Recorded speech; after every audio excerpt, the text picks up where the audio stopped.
A site visit is an essential experiential learning activity that allows students to observe and understand real-life aquaculture operations.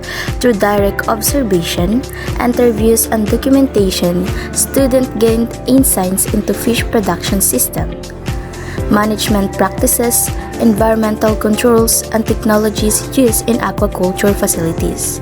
This activity connects theoretical knowledge with practical application and helps students appreciate the role of aquaculture in food security, sustainability, and the blue economy. Our main objective is describe the structure and operation of a commercial or educational aquaculture facility, identify different aquaculture system, pond, cage, and tank, RAS. Observe and document management practices such as feeding, breeding, water quality monitoring, and harvesting. Relate classroom concept, biology, chemistry, engineering, and management to field practices. Demonstrate professional conduct and environmental awareness during site visits. An exciting journey through our field observation report, where we explore the fascinating world of aquaculture. Name of facility is Samar State University Mercedes Campus, Hatchery Production, and the location is in Samar State University Mercedes Campus. And date of visit is October 13, 2025. Type of aquaculture system is hatchery. Abalone. So, ang abalone ay isang uri ng hayop dagat na may shell na hugis tainga. Pinapahalagahan ito dahil sa masarap na laman at maganda nitong paligid. And also, ang pinapakain sa mga abalone ay mga 7. And we have tilapia. So, meron silang mga fingerlings na tilapia. And then ang tilapia ay mabilis itong lumaki, madaling paramihin, at kaya nitong mabuhay sa iba't ibang kondisyon ng tubig. And then, meron din silang bangos na mga fingerlings. And then, so, ang mga patong or turtle ay hindi karaniwang inalagaan para sa commercial na layunin, kundi para sa konserbasyon. So, ang mangroves ay ito ay nagsisilbing tirahan at pamugaran ng mga isda o iba pang species. At itinatanim ang mga ito upang maprotektahan ang baybayin. Giant clams. Ang giant clam ay pinalalago ito sa mga hatchery upang maibalik ang balanse ng mga coral reef at bilang ornamental na pag-ibig. Meron itong mga algae sa loob ng katawan at sa loob ng katawan na tumutulong sa paglaki nito sa pamagitan ng photosynthesis. Cabbage ay isa itong halamang lumulutang sa tubig tabang at nagsisilbi itong kalungan ng maliliit na isda. At ito ay ginagamit nila kapag ang panahon daw ay mainit. Ito ay nagsisilbi tira ng maliliit na isda, and also ito rin ay pag kulang ang kanilang pagkain para sa mga species, ay ito ay nagsisilbing organic na pagkain na pinapakain nila sa ibang species. Ang grouper ay isang uri ng islang dagat na karaniwang karne ang kinakain. Pinapalago ito sa mga hatchery upang mapagawa ng mga similya na inaalagaan sa kulungan o palaisdaan. And then, ulang ay isang malaking hipong na bubuhay sa tubig tabang. Sa hatchery, pinapalaki ang laban nito bago ilipat sa mga palaisdaan upang palakihin. Ang blue swimming crab, ito ay alimangong dagat na may kulay asul at matamis ang laman. Inaalagaan ito sa hatchery mula larva hanggang lumaki. While sa crucian crab naman, inaalagaan ito sa hatchery. Ito ay pinapalago upang makagawa ng maliliit na alimango bago palaki sa palaisdaan. So it means ang crucian crab is an mga female crab ini hirain nagpapabreeder nila. Stocking density, ito yung dami ng isda na nilalagay sa isang kasi kapag sobrang dami, mahirapan ang mga istang lumaki dahil kulang sa oxygen at pagkain. According to Sir Ralph, ang kanilang ginagamit sa stocking density ay ang semi-intensive culture system. Dahil minsan, ang kanilang pinapakain sa isda ay feeds o kaya mga sirang isda para makatipid sa gastos at mas mapabilis ang paglaki ng mga alaga. At dapat, maayos din ang pangangalaga sa tubig at tamang dami ng isda. Site visit namin is 2 times a day sila nagpapakain ng mga kinoculture nilang mga species.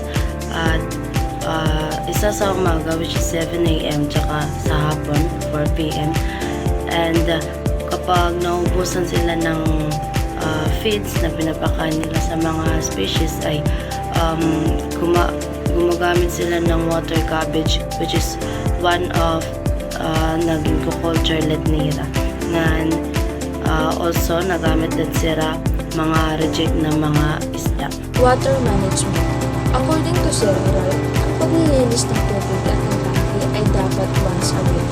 Malagang bagay ito ng water management dahil nakakatulong ito upang mapanatiling malinis ang paligid at maiwasan ang pagdami ng dumi o sakit sa mga isda.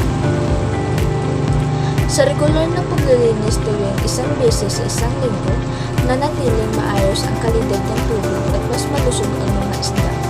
So pagdating naman sa harvest method or pag-harvest nila is ang ira laging gagamit is mosquito net cap.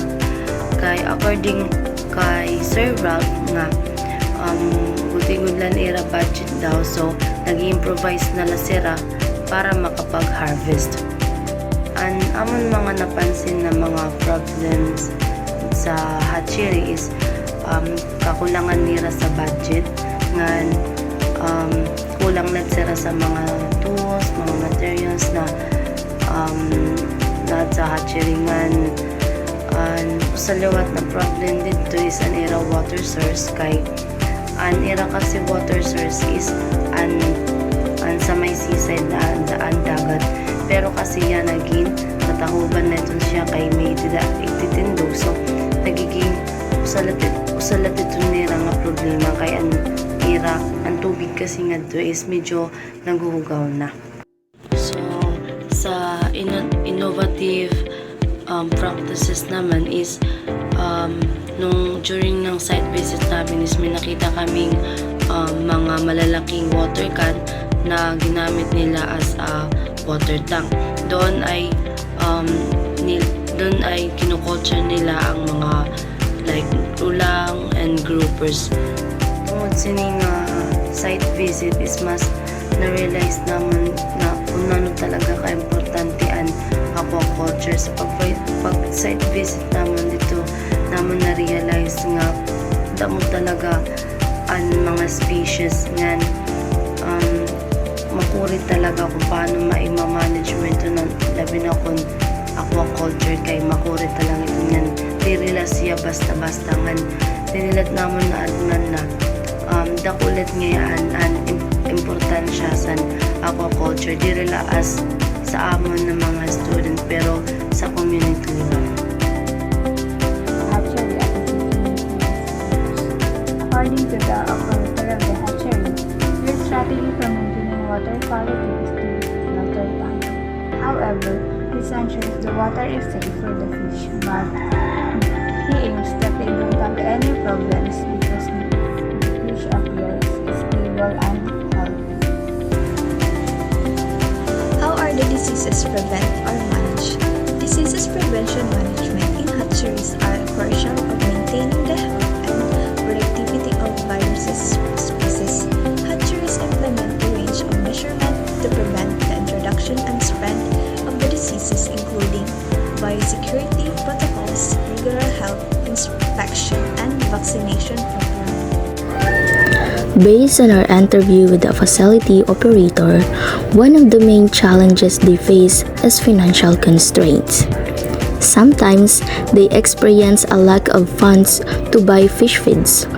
Although they have submitted funding requests, the process usually takes time. To address this issue, they innovate by producing organic fish feed and buying rejected fish, which they use as part of the feed. Occasionally, the operators even use their own money to sustain the feeding needs of the fish. Another challenge is the lack of proper materials in the hatchery. For example, they use mosquito nets as an alternative because they do not have access to standard nets and other essential equipment. How does the site contribute to sustainable aquaculture? The site contributes to sustainable aquaculture not only by supporting the environment and local livelihood, but also by providing learning opportunities for students. Through field study and hands-on experience, students gain valuable knowledge and skills that they can apply in the future to promote responsible and sustainable aquaculture practices. What did you learn can be applied to your future aquaculture practices? So as a group, we learned that proper care management in hatchery are important for the health growth of aquatic species.